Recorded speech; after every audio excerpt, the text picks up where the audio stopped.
Our next guest brings both personal and professional insight to the caregiving field. Her journey began when her grandparents experienced the need for care. That early exposure sparked a lifelong interest in the field, leading to a career built on commitment and passion for those in need of care. Please welcome Kaitlyn Collins to our table. Thanks so much for being here. Thank you for having me. So many times things we experience early in our lives are the impetus, the inspiration for a life spent working toward something we're interested in. Talk about that experience with your grandparents and how that really formed a passion within you to pursue this as a vocation. Yeah, so I am the youngest of 3 children. I was always around my grandparents growing up, and I had the blessing of being around them when my grandmother devotedly and lovingly took care of my grandfather. He suffered with Parkinson's disease and was bedridden for several years, and it really took a toll on her and my family, but mainly her. And when he passed away, we really saw that change in her mentally, physically, emotionally.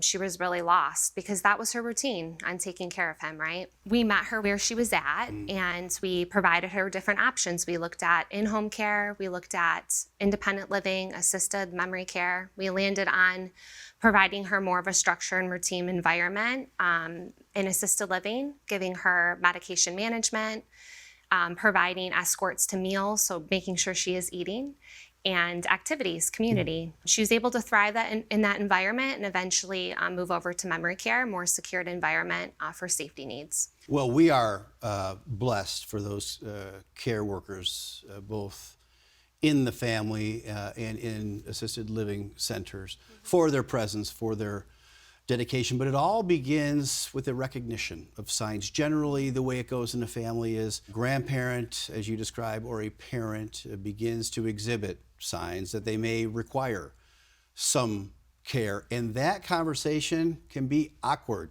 Yeah. It can be tough. It's your grandpa, your grandma, your mom, your dad. What are those signs that we should be aware of that could point toward the need for in-home or assisted living care?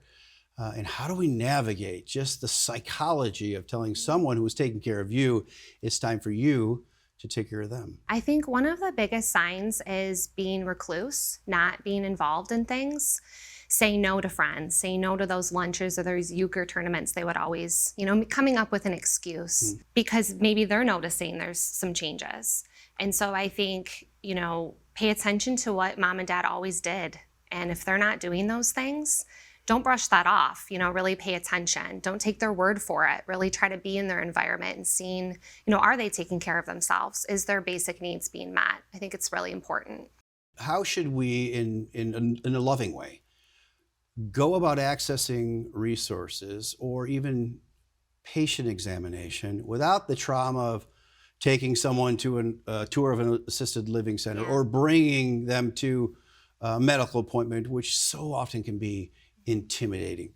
Tips for bringing your senior, your loved one to the right place for the proper evaluation. Yeah, I think it's all about getting to know the community, getting to know the communities around you. So if it's just starting in a local community center, what's engagement there? Going more broad, you mentioned assisted living or doctor's appointments. I think it's knowing what's out there first, being proactive for yourself and seeing, is this the right environment?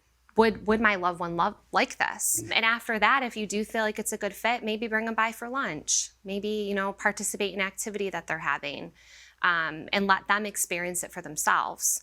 I think it's really important for you to get out there first and see what's out there. The love and the awkwardness of taking away someone's car keys for the first time, of visiting more frequently, and of course, being in the position of having to reverse the caregiving role. Any tips to navigate that specific conversation with your senior? Yeah, I think it's really hard. It's your parent and you're almost becoming their parent, right? You're switching roles. I think that there's some tricks. I think it really depends on your loved one and having tough conversations, but ultimately realizing if it's a safety issue, it's really up to you to step up. That's what they would want, although it's uncomfortable. I think it's just important to take that next step. And, doctors are really great resources as well, because maybe they can, while you're at the appointment, say things to your loved one in front, right? And once you have that support around you, I think it becomes easier. What I feel is so important about your presence is you're a living, breathing example of someone who got passionate about an area of work, professional pursuit, that may be not the most popular for others. We're looking for hope. Where is the joy in this work from you? And what would you say to folks who may have another idea about this kind of work to change their mind and get them to join you in the industry of caregiving? Oh, it's the best industry. It really is. I mean, being able to take care of others and create an environment for them to thrive in, it really is ultimately brings great joy. And I found that throughout my life. I find it to be my purpose in life. And so anytime you can create that thriving environment is what it's all about. Well, Kaitlyn Collins, we appreciate your inspiration for all Thank of you. us, both taking care of our seniors and for joining the workforce and helping our world to be just a little bit better place. We appreciate it. Thanks.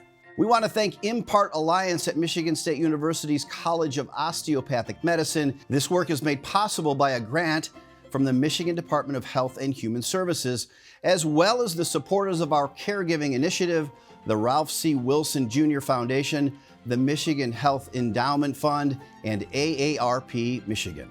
Thanks to all for helping make this important program possible.